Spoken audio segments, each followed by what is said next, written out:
আজকে রাতে মানে শনিবার রাতে অথবা রবিবার রাতে তেহরানে পুনরায় একটা ভয়ঙ্কর অ্যাটাক আমেরিকা চালাতে পারে। আমেরিকাও যুদ্ধ বন্ধ চাচ্ছে, তবে তারা একটা সম্মানসূচক অবস্থান নিয়ে এই যুদ্ধ থেকে বের হইতে চাচ্ছে। আর আমেরিকা নৌ অবরোধ দিয়ে পুরো সিস্টেম অকেজো করে দিবে।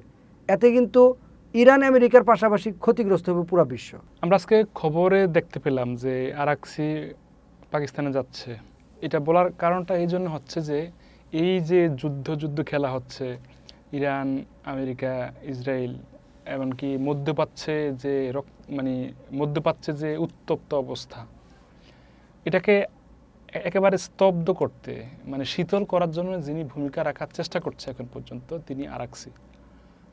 তাকে নিয়ে অনেক কল্পনা হয়েছে। আজকে তিনি আবার পাকিস্তানে যাচ্ছে অথবা পৌঁছে গিয়েছে সম্ভবত। মানে এটাকে নিয়ে আপনার বিশ্লেষণ কি? মানে কোনো বার্তা আছে কিনা বা বিশ্ববাসীর জন্য কোনো মেসেজ অপেক্ষা করতেছে কিনা? ধন্যবাদ আপনাকে। ইসলামাবাদে এখন তো আসলে ইরানের যে টিমটা গেছে আরাকচির নেতৃত্বে খুব ছোট একটা টিম গেছে। এর আগের টিমটা তো অনেক প্রায় শতাধিক মেম্বার সহ একটা টিম গিয়েছিল। অলরেডি আপনি জানেন মনে হয় যে আমেরিকার প্রতিনিধিরাও কিন্তু এখন ইসলামাবাদে অবস্থান করছে। তো এখানে আরাকচি সহ যে টিমটা এবং কুশনারের সহ যে টিমটা ইসলামাবাদে অবস্থান করছে তারা কিন্তু এখন মুখোমুখি বসতেছে না। আপনার ইরান জানিয়ে দিয়েছে যে আমরা পাকিস্তানের সাথে দ্বিপাক্ষিক একটা বৈঠকের জন্য আসছি, আমরা আমেরিকার সাথে কোনো মিটিংয়ের জন্য এখানে আসিনি। আর আমেরিকা কয়েক দফা রিকোয়েস্ট করতেছে ইরানকে সরাসরি তাদের সাথে মিটিংয়ে বসার জন্য। আপনার ইরানি যে রাষ্ট্রীয় সংস্থা যে সংবাদ মাধ্যম সেগুলোকে আমরা যদি বিশ্লেষণ করি তাহলে বোঝা যাবে যে আপনার যে দুইজন প্রতিনিধি কুশনারের নেতৃত্বে আরও দুইজন প্রতিনিধি যে পাঠিয়েছে আমেরিকা, এটার উপর ইরান তাদের উপর আস্থা আনতে পারছে না। ইরানের ধারণা এরা টোটালি আপনার ইসরায়েলি লবি মেনটেন করা নেতৃত্ব, যার দরুন ইরান তাদের সরাসরি আলোচনা টেবিলে বসতে চাচ্ছে না। তবে ইরান আলোচনা করতেছে।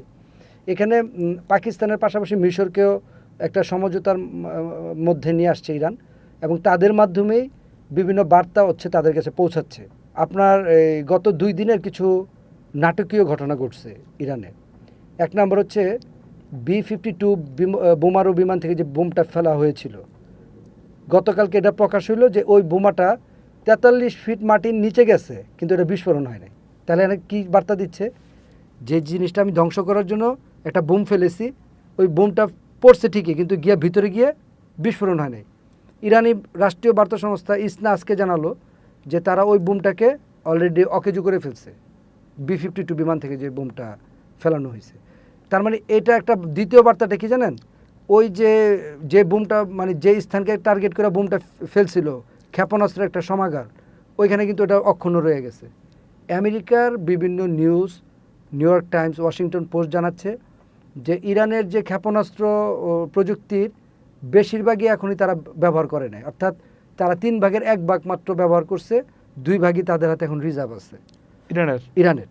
তার মানে এই যে ক্ষেপণাস্ত্র শিল্পের যে পুরাটা তাদের হাতে রিজার্ভ আছে, এবং 1000 ধরনের আরও নতুন নতুন অস্ত্র তাদের কাছে রয়ে গেছে যেগুলো তারা এখনও ফিল্ডে ইউজ করে নাই।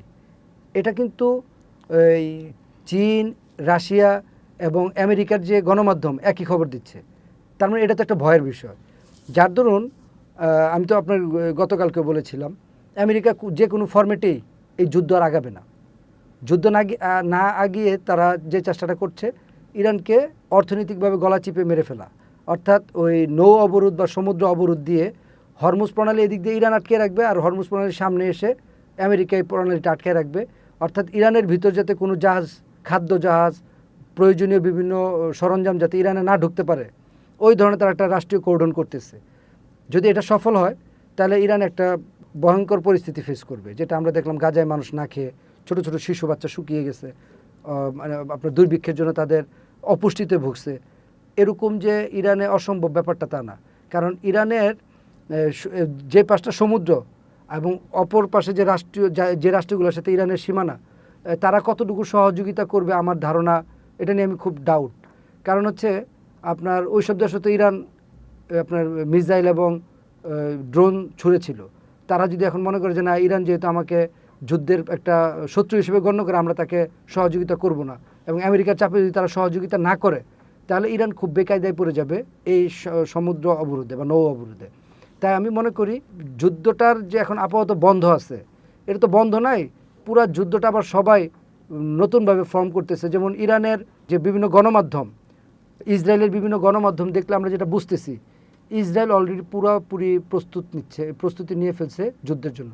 সবচেয়ে বড় আতঙ্কের বিষয় হচ্ছে গতকালকে কর্নেল গ্রেগার, একজন কলামিস্ট, যে সরাসরি, যেহেতু সে সাবেক একজন আর্মি অফিসার, তার সাথে সরাসরি আপনার বড় বড় আর্মি অফিসারদের কানেক্টিভিটি আছে।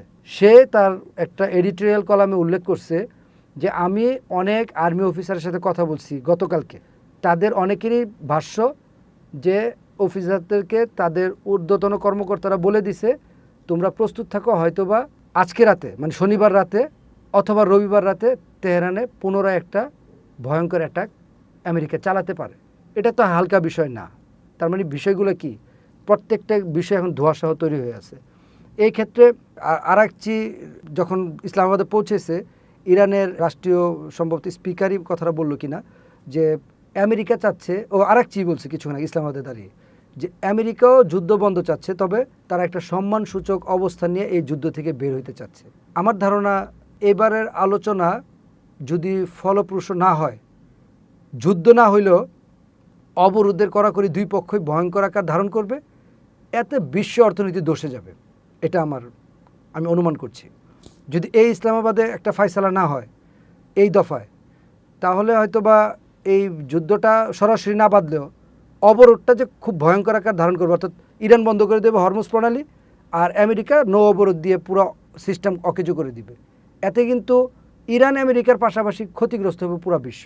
তার মানে এই আলোচনাটার দিকে এখন বলা চলে যে সারা বিশ্বের চোখ, যে একটা কিছু সমাধান হোক এখানে।